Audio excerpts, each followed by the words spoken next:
大家好，我是维玲阿姨。我们今天来做澄清奶油，或者是无水奶油。中式的点心常常需要这个材料。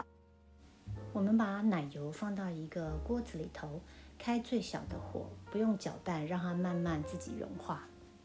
无水奶油呢，因为已经除去了奶油中的水和蛋白质，所以它的保存期限呢是非常的长。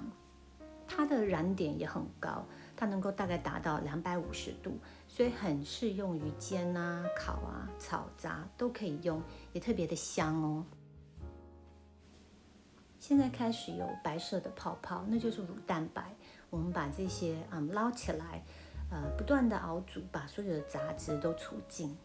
这个时候泡泡会变大，然后又变小，就差不多可以关火了。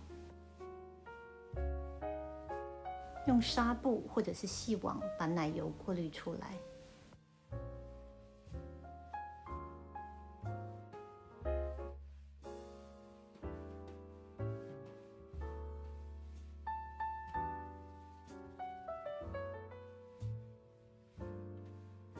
这就是无水奶油或澄清奶油的做法。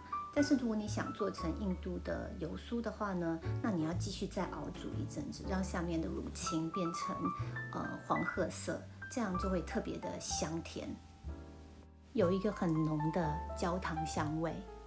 如果你喜欢今天的视频，请帮我点赞，并且订阅我的频道。我们下次再见，拜拜。